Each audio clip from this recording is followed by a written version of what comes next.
नकीता यार मैं बंदाए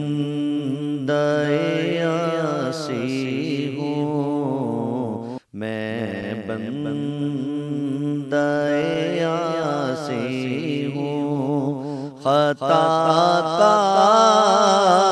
हूँ मौला, लेकिन तेरी रहमत का, लेकिन तेरी रहमत का तलबगार हूँ मौला, मैं बंदाए आसी हूँ। वाबस्ता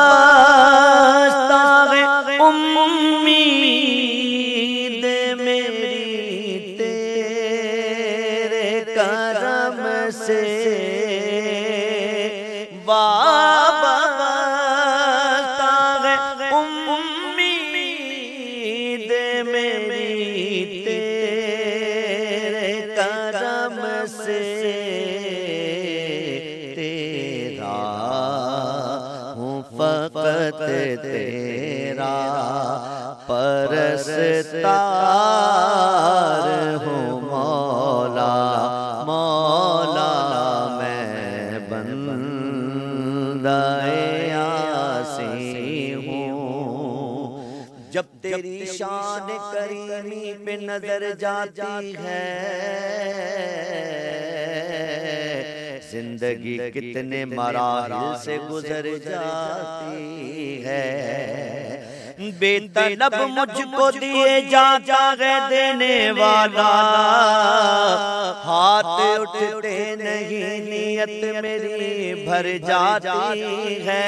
एक तेरा इशारा हो आसान हो मुश्किल,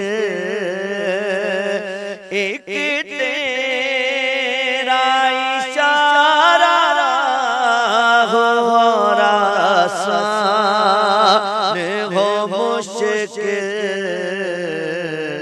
एक लहर उठे और मैं उस पार हूँ मौला, मौला मैं बंदाए आसी हूँ, मैं बंदाए आसी हूँ। सुभान अल्लाह, सुभान अल्लाह। औज़ु बिल्लाहि मिनश शैतानिर रजीम, बिस्मिल्लाहिर रहमानिर रहीम। तमाम देखने और सुनने वालों को ज़ीशान अज़हर का प्यार भरा सलाम। आज का दिन यानी हम पहली ट्रांसमिशन करने जा रहे हैं, इसका पहला एपिसोड आप देख रहे हैं। आज मंगल का दिन है और मैं ये कहूँगा कि नबी करीम सल्लल्लाहु अलैहि वसल्लम की जब आमद है तो सब तरफ बहार और रोशनी का समा होता है। कहते हैं कि जब आप घरों में चिरागा करते हैं तो अल्लाह ताला अपने महबूब के सदक़े में आपके घर से तंगदस्ती को दूर करता है। अल्लाह ताला आपके घर में फरावानी से रिज़्क़ भेजता है। लेकिन अगर आप तंग दिल होकर लोगों के ऊपर अपने दरवाजे बंद करते हैं तो याद रखिए कि जिस घर पे रिश्तेदारों और मेहमानों के लिए दरवाजे बंद होते हैं वहाँ रिज़्क़ की कमी कर दी जाती है। क्योंकि जब कोई मेहमान आता है तो अपने साथ अपना नसीब लेकर आता है।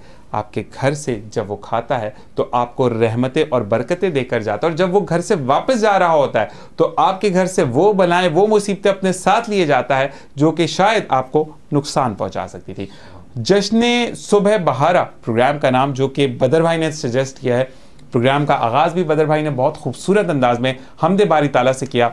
बदर मुनीर कादी साहब, आपका बहुत बहुत शुक्रिया। और इसी के साथ साथ अलामा कारी आबिद हुसैन साहब हमारे साथ मौजूद हैं, असद जावेद साहब मौजूद हैं। सबसे पहले हम अलामा साहब की तरफ जाएंगे। अस्सलाम वालेकुम। वालेकुम सलाम व रहमतुल्लाहि व बरकातहू। माशाल्लाह अलामा साहब, बहुत बहुत शुक्रिया आपका कि आप प्रोग्राम में तशरीफ़ लेकर आए। और माजरत के वेट करना पड़ा क्योंकि जैसे कुछ चीज़ें शेड्यूल्ड होती हैं और हमें उन शेड्यूल को देख कर चलना होता है, तो उसके लिए तकलीफ़ के लिए मैं माफ़ी चाहता हूँ आपसे। बदर भाई अस्सलाम वालेकुम। वालेकुम अस्सलाम व रहमतुल्लाहि व बरकातहू। माशाल्लाह बदर भाई, किसी तारुफ के आप मोहताज नहीं हैं, लेकिन आपको लाइव पहली दफ़ा सुना और आपसे पहले जो मेरी टीम को लीड कर रहे हैं माशाल्लाह, अनिल भाई ने आपके आने से पहले मुझे कहा कि ज़ीशान भाई 2 नाते तो सुन्नी हैं। तो फिर वो स्प्लिट हो गया कि नहीं, एक हमद होगी और एक नात होगी, क्योंकि जब नबी की शान में बात है तो तख्लीक करने वाले के लिए हम क्यों बात ना करें। तो यही चीज़ें, यही बातें गुफ्तगू रहेगी इस महफिल में। और असद भाई, असद जावेद साहब, आपको भी खुशामदीद कहते हैं। शुक्रिया। और सबसे पहले मौलाना साहब से पहले मैं आपसे असद सवाल करूँगा, क्योंकि माशाल्लाह आप एक अच्छी पर्सनैलिटी के मालिक हैं और एक चार्मिंग आपकी सूदिंग पर्सनैलिटी है। अच्छा, काफ़ी लोग जो हैं वो इस चीज़ की तरफ जाते हैं कि यार शक्ल अच्छी है, मॉडलिंग की तरफ चले जाना चाहिए, एक्टिंग की तरफ चले जाना चाहिए, पैसा भी है उसमें अच्छा। लेकिन मैं ये कहता हूँ कि वाकई में नात ख्वानी जो है उसमें आपको पैसा भी मिलता है, सुनने वाले को भी सवाब, जब आप सुना रहे होते तो उसका भी सवाब, सुनने वाले का भी सवाब आपको मिलता है। और अगर आपकी आवाज़ सुनकर कोई कामिल ईमान ले आता है तो जिंदगी संवर जाती है इंसान की। तो मुझे ये बताएं कि असद, आपका रुझान इस तरफ कैसे हुआ? मैं अल्हम्दुलिल्लाह, अस्सलाम वालेकुम रहमतुल्लाह, अल्हम्दुलिल्लाह मैं बचपन से ही नात का शौक़ था मुझे। फिर अवैस रज़ा कादरी साहब को सुनता था, फिर उसके बाद बदर भाई को भी, हमारे माशाल्लाह मिलाद शरीफ की महफ़िल में बदर भाई आते थे तो इनको सुनते रहे।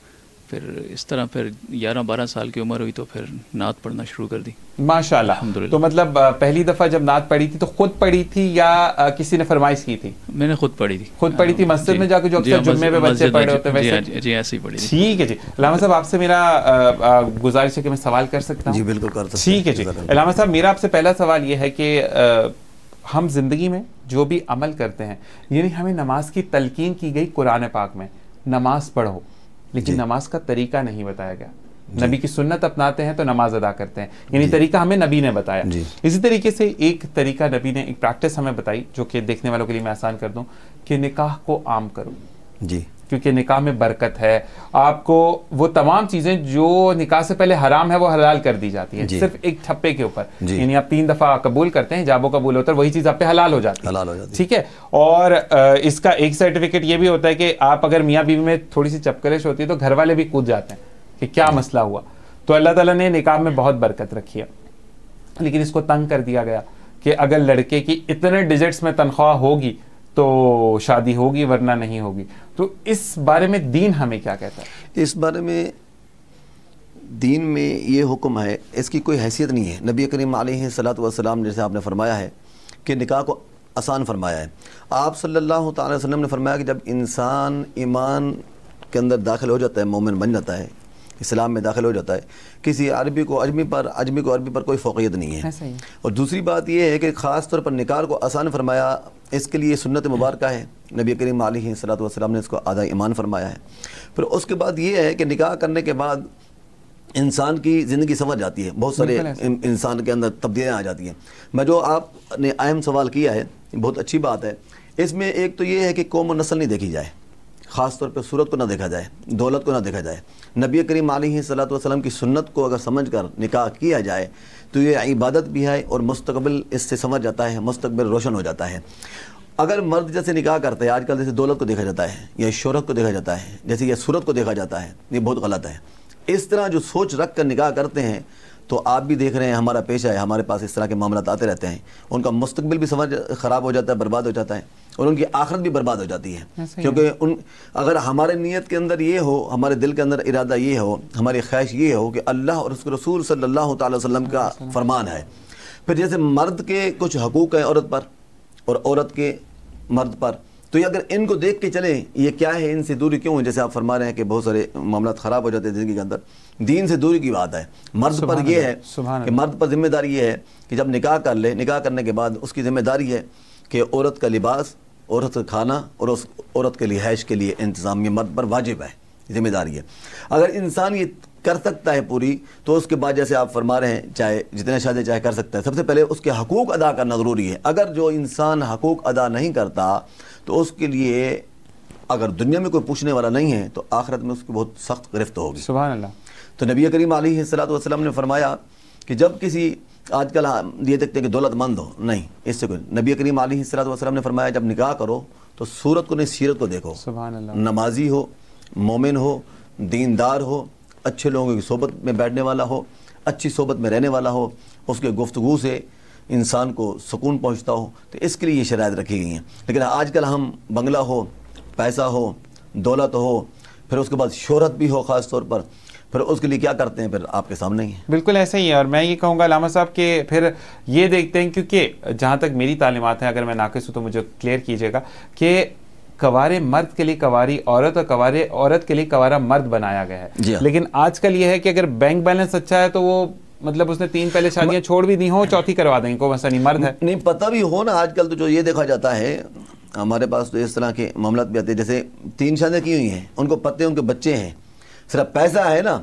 अब ये जो चौथी शादी करने वाली है उसको पहले चाहिए उसके बारे में मालूमात तो करें, लेकिन या इश्क में हुस्न का हो, इश्क हो, या दौलत का हो, या शोहरत का हो, इतनी मस्त हो जाते हैं कि उसके लिए बाद में फिर पछतावा होता है। बिल्कुल यही चीज़ है।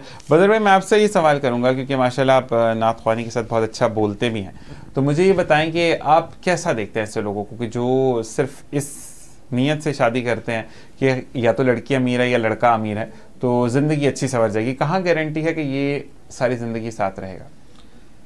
मैं ये समझता हूँ जो ये सोचकर शादी करते हैं तो उनका खुदा की ज़ात पर यकीन कामिल नहीं होता। ज़बरदस्त, सुभान अल्लाह। और बीइंग मुस्लिम, अगर हम अपने नबी अलैहिस्सलाम का कलमा पढ़ते हैं तो अगर हमने उनकी सीरत मुबारका को अपनाया नहीं तो फिर क्या फ़ायदा ऐसे मुसलमान होने का। सही। तो इसलिए ऐसा जो सोचते हैं वो खसारे में ही रहते हैं। ऐसा ही है, ऐसा ही है। अच्छा, मैं एक चीज़ और बोलूँगा बदर भाई कि मैंने बहुत ज़्यादा नोट किया कि आप किसी पर ना दीन, हमारा जो इस्लाम जो है वो मोहब्बत वाला दीन है।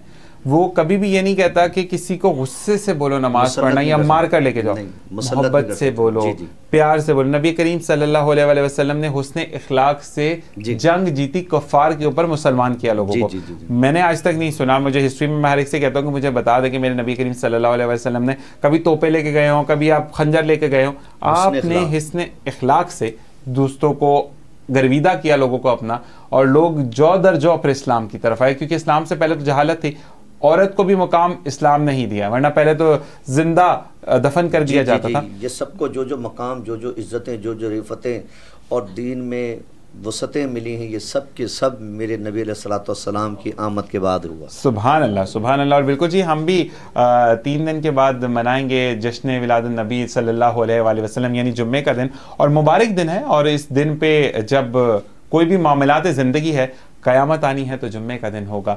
आपका जो वीक शुरू होता है, यानी इस्लामी वीक, वो जुम्मे से शुरू होता है, और जुम्मे को तमाम दिनों का सरदार कहा जाता है। तो और इससे अच्छी बात क्या होगी। और मैं फिर यही कहूँगा कि इस दिन जितनी भी नफ़रतें दिल में हैं, जिससे भी खलिशें दिल में ख़त्म कीजिए, क्योंकि सरकार की आमद है, और सरकार की आमद जब है तो अल्लाह ताला जहालत को दूर करके इल्म की रोशनी फैलाता है। हम असद की तरफ चलेंगे। असद, ये बताओ कि हम, क्योंकि प्रैक्टिकल लाइफ पे भी बात करेंगे, देखिए हम प्रॉपरली अगर हम एक ही चीज़ को कॉपी करेंगे तो हमारी जनरेशन हमसे सीख नहीं सकेगी, ठीक है ना।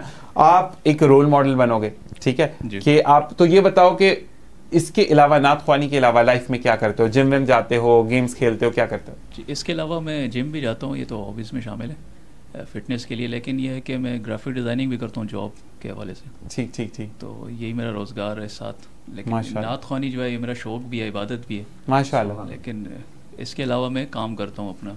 देखिए, ज़िंदगी गुजारने के लिए कुछ ना कुछ तो करना है ना। तो रेगुलर जिम जाते हो? जी हाँ, रेगुलर जाते हो। तो मतलब ये बोलेंगे कि लाइफ को फिट रखने के लिए, या एक वो है कि नहीं अब अगले जो है वो असद नात ख्वानी के बाद एक मुकाबला लड़ने जा रहा हूँ? नहीं, सिर्फ फिटनेस के हवाले, फिटनेस के लिए जा रहे हैं। सही है। तो अच्छा, हम ये असद ये बताओ कि जब जिम में पता लगा है, मतलब एक ही जिम जा रहे हो, डिफरेंट डिफरेंट विजिट करते रहते हो जिम? एक ही जिम है। एक ही जिम है। तो वहाँ पे पता होगा कि असद अच्छी नातें पढ़ता है। जी हाँ, जी हाँ। ठीक है, तो वहाँ पर रिक्वेस्ट होती है रब्बे लेवल की, या कोई भी महफिल होगी, असद भाई आइएगा मेरे घर पे मिला दे? अल्हम्दुलिल्लाह ऐसा होता है। और साथ वीडियोस वगैरह बनाते हैं, साथ नात पढ़ने की एक छोटा सा क्लिप बना लेंगे इस तरीके से। और एक बात मैं असद आपको बोलूँगा, यहाँ पे जितने भी आप माशाल्लाह आप में बदर भाई हैं, कि आवाज़ अच्छी होना अल्लाह की बहुत बड़ी करम नवाजी है। लेकिन मैं ये ज़रूर बोलूँगा कि उस नात का, सॉरी, उस आवाज़ का इस्तेमाल आप कैसे करते हैं, ये अल्लाह ताला आपको चूज़ करता है, आपके अपने ऊपर नहीं। आप भी तो सिंगर बन सकते थे, बहुत अच्छे मॉडल बन सकते हो, सिंगर बन सकते हो, लेकिन आपकी ज़ुबान से अल्लाह और उसके नबी की तारीफ़ में अल्फाज बयान होते हैं, और सुनने वाला और सुनाने वाला दोनों ही सवाब हासिल करते हैं। और साथ साथ ये कि जितने सिंगर्स होते हैं उनको थोड़ा वेव ऑफ कर दिया जाता है, लेकिन नात ख्वान को हमेशा मोहब्बत और अकीदत से बुलाया जाता है। जबरदस्त जी। अलामा साहब, अब आपसे सवाल ये है कि अगर ये देखा जाए कि जैसे हम आज के माशरे में देखते हैं कि हवस बहुत ज़्यादा है पैसे की, मतलब पैसा आए तो आए, ये शर्म ख़त्म हो गई है कि हलाल वे से आए या हराम वे से आए। तो मुझे ये बताएं कि आज की जो नौजवान यूथ है वो बहुत अट्रैक्ट होती है कि अगर फ़र्ज़ करें मेरे पास बहुत पैसा है, नहीं देखेगी कि मेरा पैसा कैसा है। मैं हर एक को गलत नहीं कह रहा, लेकिन जहाँ 5 उंगलियां बराबर नहीं है तो वहाँ पर असल भी है और नकल भी है। तो जो लोग नकल कर कर यानी गलत पैसा कमा कर ऊपर आते हैं तो उनके लिए क्या अहकाम है? नबी करीम अलैहिस्सलातु वस्सलाम ने फरमाया कि जो हराम माल खाता है या हराम कमाता है या अपनी औलाद को खिलाता है, क़यामत के दिन उसकी गिरफ्त होगी। उसकी कोई सबसे पहले तो ये, अगर उसको मालूम है कि माल हराम है, जैसे सूद का होता है या चोरी का होता है, उसको अगर वो जायज़ करार दे के खाता है तो वो कुफर में तक पहुंच जाता है। तो इससे जो अगर कोई इंसान ये सोचता है कि माल मेरे पास होना चाहिए, वो अपनी आखिरत बर्बाद करता है। नबी करीम अलैहिस्सलातु वस्सलाम ने फरमाया ऐसा माल जमा करना ऐसा है कि जैसे पेट के अंदर अंगारे इकट्ठे कर रहा है, और किसी के साथ ज्यादती करके जैसे छीन लेते हैं, डाका डालते हैं। ये बहुत बढ़िया आजकल उस नेचर भाई कर रहे हैं बेचारे, आपके जितने भी बाइक सर्विसेज वाले हैं जो कि घर चला रहे होते हैं, गन पॉइंट पे सब कुछ छीन लेते हैं। तो आखिरत तो बहुत बुरी है ना। जी हाँ, उनकी आखिरत बहुत बुरी है, वो जहन्नम का ईंधन बनेंगे।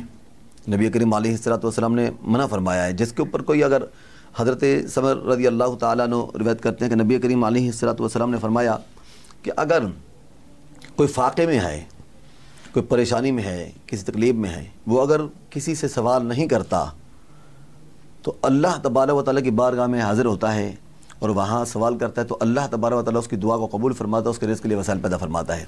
अगर कोई किसी के छीन कर या किसी का लूट कर माल खाता है तो हराम खा रहा है। हराम जो खाता है तो अपने पेट के अंदर दोज़ख की आग डाल रहा है। तो बस इन चीज़ों से बचना चाहिए। इसी के साथ एक वक्फे का टाइम हुआ है, मैं जाते जाते यही कहूँगा कि बेहतरीन अमल, 1 मिनट का टाइम है, मुझे बताइएगा कि अगर कुछ लोग चाहते हैं कि हमारी माल में बरकत हो जाए तो वो कौन सा एक अमल ऐसा करें कि उनकी माल में बरकत शुरू हो जाए? नबी करीम अलैहिस्सलातु वस्सलाम के दरबार में एक शख्स हाज़िर हुआ, अर्ज़ की या रसूलल्लाह मैं बहुत फ़ाक़े में हूँ, परेशान हूँ।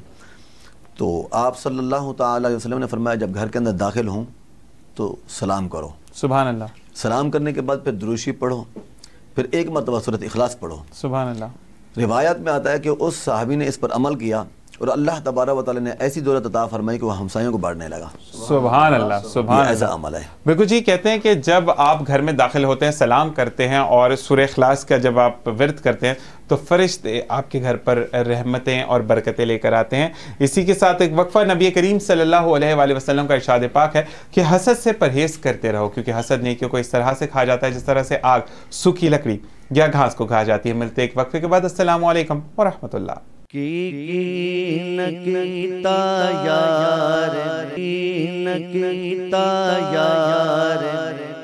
एक बार फिर आपको खुशामदीद कहते हैं प्रोग्राम में जिसका नाम है जश्न सुबह बहारा। माशाल्लाह बदर भाई ने इसका नाम तजवीज़ किया है और साथ साथ असद मौजूद हैं और असद की खूबसूरत आवाज़ में हम उनसे कहेंगे कि नाते रसूल मकबूल सल्लल्लाहु अलैहि वसल्लम हमें सुने। तो बिस्मिल्लाहिर्रहमानिर्रहीम जावेद। असद। जश्न आमदे रसूल सुभान अल्लाह। अल्लाह ही अल्लाह, बीबी आमिना के फूल, अल्लाह ही अल्लाह, अल्लाह ही अल्लाह, अल्लाह ही अल्लाह, अल्लाह ही अल्लाह, अल्लाह ही अल्लाह। जश्न आमदे रसूल अल्लाह ही अल्लाह, बीबी आमिना के फूल, अल्लाह ही अल्लाह। जब के सरकार तशरीफ लाने लगे, हूरो गिल्मा भी खुशियाँ मनाने लगे। हर तरफ नूर की रोशनी छा गई, मुस्तफा क्या मिले जिंदगी मिल गई। ए हलीमा तेरी गोद में आ गए दोनों आलम के रसूल, अल्लाह ही अल्लाह। जश्न आमदे रसूल अल्लाह ही अल्लाह। चेहरा-ए मुस्तफा जब दिखाया गया, छुप गए तारे और चांद शर्मा गया। सुभान अल्लाह, सुभान अल्लाह। आमिना देख कर मुस्कुराने लगी, हवा मरियम भी खुशियाँ मनाने लगी। आमिना बीबी सबसे ये कहने लगी, दुआ हो गई कबूल, अल्लाह ही अल्लाह जश्न आमद रसूल, अल्लाह ही अल्लाह बीबी आमिना के फूल, अल्लाह ही अल्लाह। सुभान अल्लाह, सुभान अल्लाह, सुभान अल्लाह। सर जावेद, माशाल्लाह, जितनी खूबसूरत आपकी पर्सनैलिटी है उतनी ही सूदिंग आपकी आवाज़ है। अल्लाह ताला इसको ऐसे ही बरकरार रखे और आपका ये सिलसिला हमेशा ऐसे ही चलता रहे। जी अनामा साहब, मैं अब आपकी तरफ आऊँगा। मुझे ये बताएं कि ज़िंदगी में हमारा एक आगे बढ़ने का जो एक अमल है, अच्छी चीज़ है। अल्लाह ताला ने भी कहा कि मेहनत करो, मैं तुम्हारे साथ हूँ, तुम हीला करो, वसीला मैं बनाऊँगा। लेकिन आजकल जो एक स्टेटस कॉन्शियस हो गए हम लोग कि अगर अल्लामा साहब ने ये वाली घड़ी पहनी है तो मेरे पास भी होनी चाहिए, अच्छा ये वाली इन्होंने पहनी, इससे अपग्रेडेड मॉडल मेरे पास होना चाहिए। तो इस बारे में हमें दीन क्या कहता है? इस बारे में अल्लाह तबारक व तआला पर तवक्कल करना चाहिए, उससे मांगना चाहिए। इसको हसद कहा जाता है। ये बहुत बड़ी बुरी बीमारी है। अगर ये इसके पास है तो मेरे पास होना चाहिए। अब जब ये मर्ज़ लग जाता है, ये बीमारी पैदा हो जाती है इंसान के अंदर, तो जैसे आपने पहले फरमाया कि इंसान हराम हलाल को नहीं देखता, फिर वो इसी जस्तजू में लग जाता है, ये चीज़ मेरे पास होनी ही चाहिए, जैसा ही हो। तो इसमें जो लग जाता है, एक तो सबसे पहले वो ज़हनी मर्ज़ में मुब्तला हो जाता है, उसको दिल को सुकून नहीं मिलता, वो फिर ऐसे ऐसा अल्लाह से दूर होता जाता है, फिर दुनिया की, पैसे की, दौलत की धुंध में, लालच में मुब्तला हो जाता है, फिर उसकी दुनिया व आखिरत बर्बाद हो जाती है। तो इसीलिए जो अल्लाह तबारक व तआला पर तवक्कल करता है कि अल्लाह ताला ने जो अता फरमाया है उसी पर भरोसा रखता है, तो अल्लाह तबारक व तआला उसमें बरकत भी अता फरमाता है और उसको खसूसियत जो इनाम अल्लाह ताला की तरफ से होता है उस पर जो खुश रहता है तो उसको ज़हनी और क़ल्बी सुकून अता फरमाता है। छोटी इबादत हो या ज़्यादा इबादत हो, उसको लज़्ज़त अता फरमाती है, अल्लाह ताला अता फरमाता है। फिर ऊपर ख़ास बंदों में जो बार बार हम सूरत फातिहा में पढ़ते हैं कि या अल्लाह हमें इनाम याफ्ता लोगों में शामिल फरमा, तो अल्लाह तबारक व तआला के इनाम याफ्ता लोगों में शामिल हो जाता है, शुक्रगुजार बंदों में शामिल हो जाता है वो। सुभान अल्लाह, सुभान अल्लाह। जी बदर भाई, आप क्या कहेंगे इस बारे में कि आजकल यही दौर चल रहा है कि अगर इसके पास ये मौजूद है तो मेरे पास क्यों नहीं है? अगर हमारी चादर 2000 के स्कूल में है, लेकिन क्योंकि पड़ोस के बच्चे 5000 वाले स्कूल में जा रहे हैं तो हम भी बच्चों को 5000 वाले स्कूल में डालेंगे, तो इस बारे में आप क्या कहते हैं? जी, जैसे लामा साहब ने फरमाया, ये हसद की बीमारी है और हसद हमारे अमाल को खा जाता है, नेकियों को खा जाता है, और इस हसद के चक्कर में इंसान अपनी चादर से जब पाँव बाहर निकालता है तो वो परेशानियों का, मुसीबतों का शिकार हो जाता है, क्योंकि वो अपनी ज़रूरियात को पूरा करने के लिए उन मराहिल से गुज़रता है जिसका मना फरमाया गया।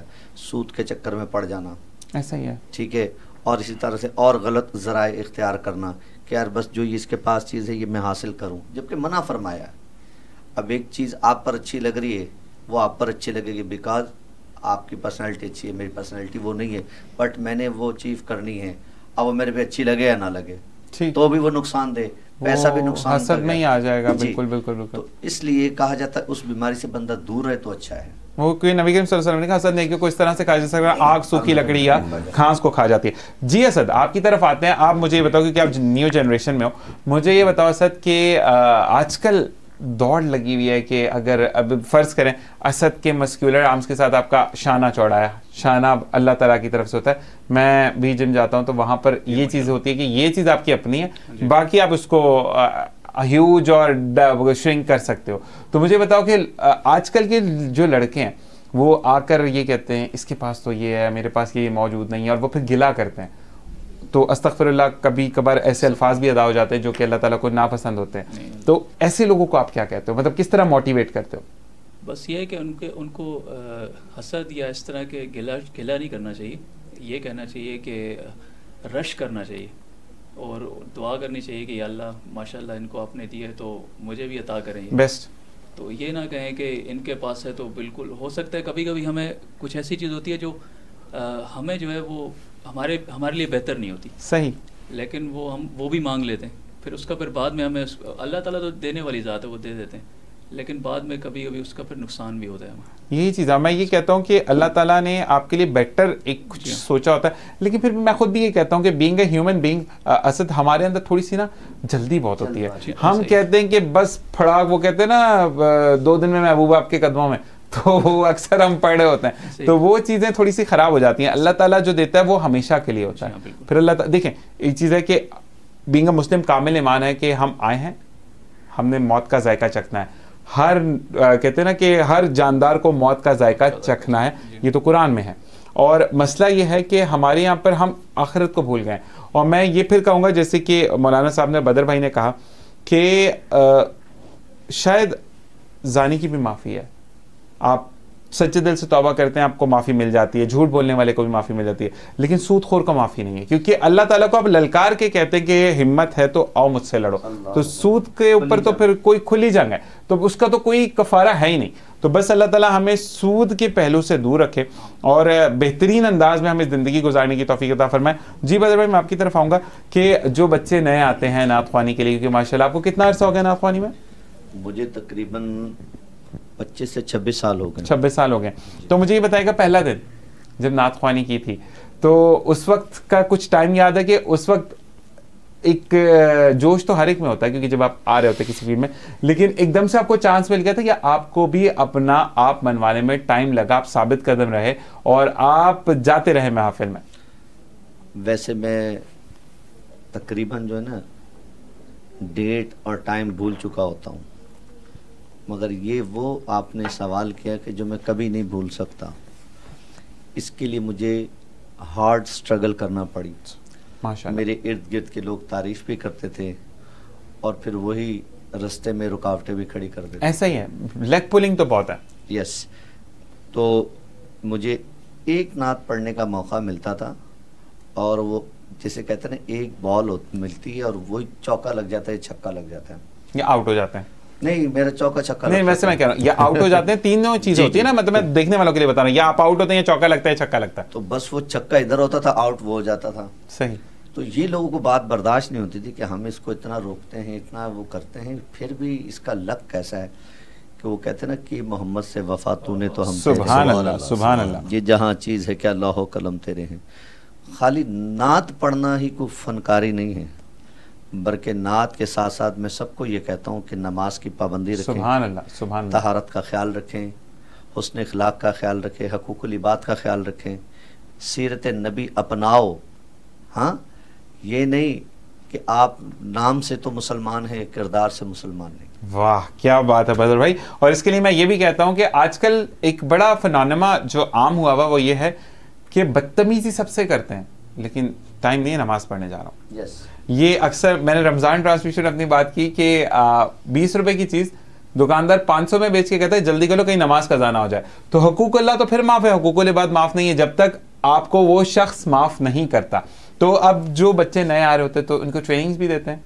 जी जी, मेरी एकेडमी है, मैं नात की क्लास लेता हूँ, मदरसा ज़ियाउल कुरान में मेरी नात की क्लास होती है माशाल्लाह। और मेरे बहुत सारे स्टूडेंट हैं जिसमें लेडीज़ भी हैं, जेंट्स भी हैं। ठीक ठीक ठीक। तो अल्लाह का तो गुस्से वाले उस्ताद हैं या प्यार से समझाने वाले? गुस्सा सिर्फ यहाँ तक का है। ठीक है। मारना मुझे पसंद नहीं, ना मैंने कभी मार खाई। ठीक ठीक। स्कूल लाइफ में, कॉलेज लाइफ में, मदरसे लाइफ में। ठीक ठीक। अच्छा, वैसे एक बात मैं अलामा साहब से भी ये कहूँगा कि अलामा साहब, मसला ये होता है कि आजकल मदरसों में बहुत बुरे तरीके से बच्चों को मारा जा रहा है, अक्सर आप वीडियोस में भी देखते हैं। तो क्यों आप ये ऐसे गुस्से में पढ़ाते हैं या आप प्यार से, अगर कोई स्टूडेंट्स नहीं, कुरान पाक जो पढ़ने पढ़ाने में होता है ना, उसमें मेहनत होती है। ठीक है। तो उस जैसे आप ऐसे समझ लीजिए, कुरान पाक में नूर है, दिल के अंदर गुनाहों का जंग होता है, उसको उतारता है। नबी करीम अलैहिस्सलातु वस्सलाम ने भी फरमाया कि सबसे बड़ा इबादत गुज़ार वो है जो कुरान पाक पढ़ता है। सुभान अल्लाह। और आप सल्लल्लाहु अलैहि वसल्लम ने फरमाया जो कुरान पाक से मोहब्बत करता है तो कुरान पाक क़यामत के दिन से सिफारिश करेगा। सुभान अल्लाह। तो इंसान पढ़ते पढ़ाते हुए ये एक मतलब फितरत से हट के इस तरह कोई मामला हो जाता है कि जब बच्चा सुना रहा हो साफ ज़ाहिर, तो आप खुद समझते हैं इस चीज़ को, तो आमतौर पर मिसाल भी दी जाती है, कपड़ा धोते तो क्या होता है, बिल्कुल ऐसा सही ना। तो ये बच्चा जो पढ़ रहा होता है अपनी तरफ से वो कोशिश कर रहा होता है, और उस्ताद की कोशिश होती है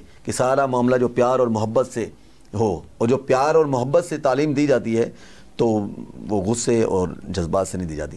ऐसा ही है जी हाँ। अच्छा, असद की तरफ हम आएंगे। असद, मुझे ये बताएं कि आपने जब स्कूल लेवल की बात करी या मदरसा पढ़ा आपने, तो उसमें मार पड़ी कभी असद को? सही से बताना असद। बहुत पड़ी, बहुत मार पड़ी। तो किस चीज़ पे मार पड़ती थी असद को? असद सबक याद नहीं करता था, असद लेट आता था, या असद क्लास में से पानी पीने का पानी जाता 2 घंटे बाद वापस आता था? शरारतें करता था मैं बहुत। क्या शरारत थी असद? हंसी मजाक जब छोटा था। ठीक ठीक, अभी भी छोटे ही हो, इतने बड़े नहीं हो। कद लंबा हो गया असद का 6 फुट का। नहीं, बड़ा भी हो गया, तो फिर बहुत मार पड़ती थी। अच्छा, असद की शादी हो गई? जी अल्हम्दुलिल्लाह। अच्छा माशाल्लाह, कितना अर्सा हो गया? तकरीबन 3 साल हो गए। बचपन में ही कर ली थी आपने? नहीं, तकरीबन 3 साल हो गए। तो मतलब पसंद की शादी है, घर वालों ने कहा? पसंद की शादी। पसंद की शादी। देखें माशाल्लाह, जो इनके घर में इनकी ज़ौजा बैठी, तो मतलब आपने घर वालों को ज़हमत ही नहीं, आपने कहा ये है जी माशाल्लाह, मेरा बहुत ख्याल रखती हैं वो, बहुत अच्छी है माशाल्लाह। मतलब ये तो कहना पड़ता ना, फिर खाना नहीं मिलता घर भी जाना है, फिर तो बाद में जब टीवी से आता तो फिर घर अपना ही होता है, प्रोग्राम तो एकदम हो जाता है, वापस घर जाना। तो असद ऐसा ही। अच्छा ये बताओ असद, क्योंकि आप रोल मॉडल हो इस वक्त, क्योंकि हम बड़ों में आप एक छोटे हो, मुझे ये बताओ कि अगर हम बात करते हैं, कहते हैं कि जब आपकी शादी हो जाती है तो आप फिटनेस की तरफ अपना जिंदगी को नहीं रख पाते, तो घर से मना नहीं होता कि बेगम कहती कि मैं तो आगे किसके लिए जिम जाते हैं? ये मैंने गलत सवाल कर लिया है, बड़ा खतरनाक सवाल कर दिया। वैसे होता है या नहीं होता? होता है, मैंने अक्सर लोगों को, अपने दोस्तों को, अक्सर नहीं, आपसे पूछ रहा हूँ। नहीं, मेरे साथ नहीं होता। होता भी होगा तो बताएं। अगर घर पे ज्यादा रहें तो फिर कोई ना कोई लड़ाई झगड़े ऐसे कुछ मामला हो। नहीं, लड़ाई झगड़े की देखें एक बात है, आपको जहां पर मैं एक बात कहता हूँ कि अगर आपकी दोस्ती है ना, जैसे मेरी और आपकी दोस्ती होगी है, अगर सिर्फ हंसी हंसी है ना तो वो मुनाफकत है जी। जब 2 बर्तन होते तो आपस में बचते हैं, ठीक है? तो ये मियाँ बीवी की लड़ाई में भी प्यार होता है। क्यों? क्योंकि मैं तुम्हारा चेहरा नहीं देखूंगा, मैं नहीं देखूंगी, फिर थोड़ी देर बाद अगर किसी का फोन आया तो प्रॉब्लम हो जाती है, क्यों फोन आया, तो ये भी मसले हो जाते हैं ना। तो चीज़ें ज़िंदगी की बैलेंस, क्योंकि अल्लाह ताला ने निकाह में बरकत रखी है। लेकिन जो हमारी भाभियाँ वो ये नहीं कहती कि असद साहब अब तो जिम औरतें छाड़ दे, उड़ क्यों जा रहे हो, मैं कहा रहा, ऐसा नहीं कहती, ऐसा नहीं कहती। अच्छा वैसे असद किस जुबान से बिलोंग करते हो? हज़ारा हिंद को। हज़ारा हिंद को, क्योंकि आपने बोली थी किस साइड से? एबटाबाद के पास गाँव है हमारा। क्या नाम? हवेलियाँ। हवेलियाँ का गाँव? हाँ, एबटाबाद से पहले आता है, ठीक है। ऑर्डिनेंस फैक्ट्री भी है वहाँ पर। वैसे बस जो हमारे मुर्शिद का गांव है, हम उसी को अपना गांव कहते हैं, हरीपुर खलाबट। अच्छा, वही हमारा। माशाल्लाह माशाल्लाह। लेकिन आपका देखिए दोनों का कहना पड़ता है ना, क्योंकि मुर्शिद आपकी जो जिनको आप मानते हैं, लेकिन आपकी पैदाइश जहाँ पे होती है या आप जहाँ से बिलोंग करते हो उसको भी आप बताएं। दिल वहीं पर है जहाँ पर। ज़बरदस्त। और कहते हैं कि अकीदत रखें, मुर्शिद से भी मैं ज़रूर कहता हूँ, लेकिन सबसे बेहतरीन मुर्शिद आपके वालिद और वालिदा होते हैं, क्योंकि उनको अगर आपने खुश नहीं रखा तो जन्नत आपके लिए नहीं होती। और कहते हैं कि जो माँ बाप को खुश रखते हैं वो ज़िंदगी में बहुत कामयाब होते हैं। जी अलामा साहब, आजकल दीन जो है वो, मैं ये कहता हूँ कि ख़वातीन ने, मेरी सब बहनों से हाथ जोड़ के रिक्वेस्ट है कि मैं किसी को पॉइंट आउट नहीं कर रहा, लेकिन हमारे यहाँ पे दीन पे ये कहा जाता है कि माँ बाप का, जो लड़के के माँ बाप यानी सास ससुर, उनका खाना पीना हम पर फ़र्ज़ नहीं है। अगर हम दे रहे हैं तो एहसान है, अगर नहीं दे रहे तो कोई हमसे पूछ गिछ नहीं होगी। तो मर्द अगर रोजी कमाने के लिए घर से नहीं निकलेगा तो वो अपने माँ बाप को देख सकता है, ठीक है? तो यहां पर कितनी सदाकत है इस बात में कि अगर औरत माँ बाप को खाना दे देती है उसके, क्योंकि माँ बाप तो नहीं कहीं जा सकते ना, तो वो उसका एहसान होता है। ये गलत फहमी है, जो हमारी बहनें माएँ इस तरह की सोच रखती हैं, वो दीन से दूरी है और अपना मुस्तकबिल क्या, अपने बच्चों का मुस्तकबिल भी ख़राब करती हैं।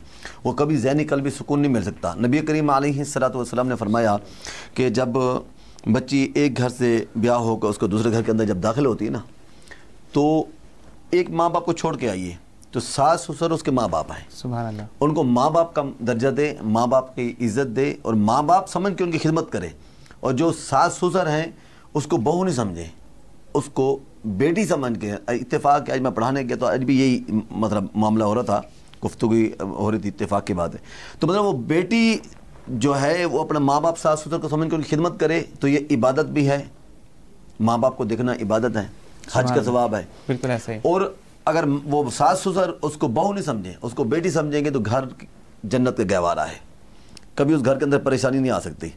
जिस घर के अंदर लड़ाई होती है, फसाद होता है, तो घर के अंदर बरकत उठ जाती है। बिल्कुल ऐसी बात है। और मैं ये अलामा साहब इसलिए आपसे पूछूंगी कि माशाल्लाह आपने जो सवालात के जवाब दिए वो बिल्कुल एक्यूरेट वही थे जो कि मुआशरे में हम चीज़ें देख रहे हैं। लेकिन ये मैंने बहुत ज़्यादा पढ़ा, क्योंकि मीडिया से मेरा ताल्लुक है, तो अक्सर तलाक़ें इस बात पर हो रही हैं कि माँ बाप का देखना मुझ पर फ़र्ज़ नहीं है, अगर मैं कर रही हूँ तो ये एहसान है। तो इसी वजह से मैंने सवाल आपसे किया कि जो देखने वाली बहनें ज़रा वो क्लियर भी हो जाए। नहीं, मतलब ये है कि देखो नबी करीम अलैहिस्सलातु वस्सलाम ने ये अगर देखा जाए तो अगर शरई तौर पर या फ़र्ज़ नहीं है, या औरत पर यह फ़र्ज़ नहीं है अपनी मर्द के लिए कपड़े धोए या उसके लिए रोटी पकाए, लेकिन ये फ़र्ज़ है कि मर्द को सुकून पहुँचाना है, उसको खुश रखना है। अब औरत की जिम्मेदारी ये है कि मर्द को देखे कि मेरा मियाँ उसके मिजाज शनास के लिए क्यों फरमाया गया।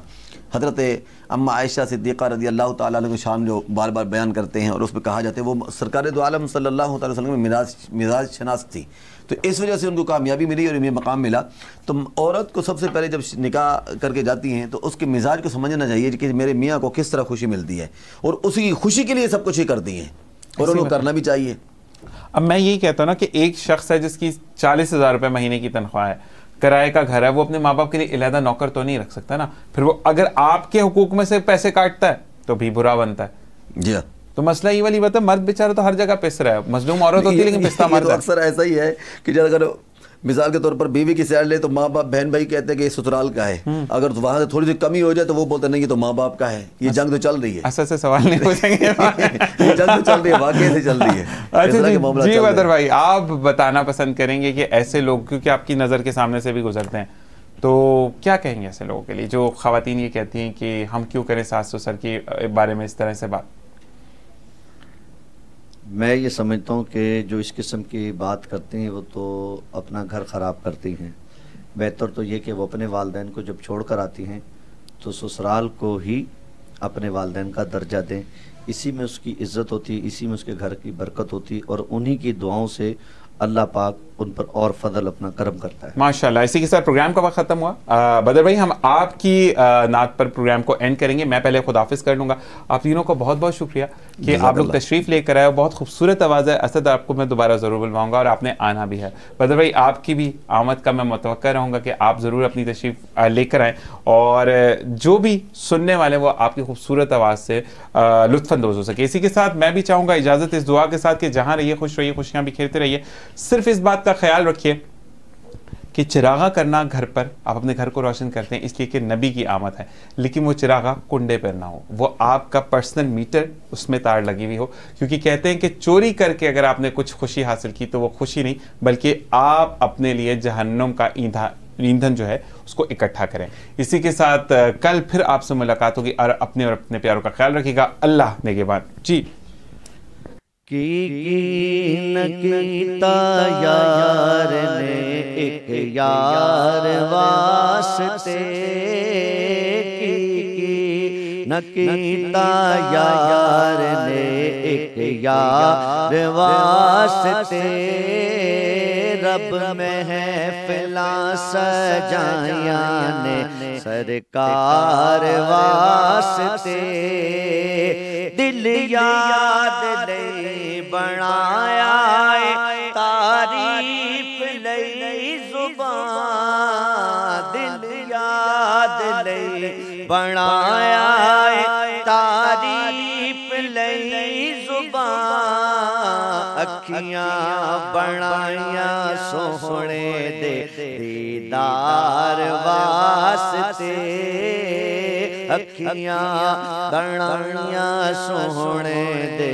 दीदार वास्ते, कईयां नूं रोज होंदे ने दीदार आप दे, कईयां नूं रोज होंदे ने दीदार आप दे, ते कई तरस दे रहंदे ने दीदार वास्ते,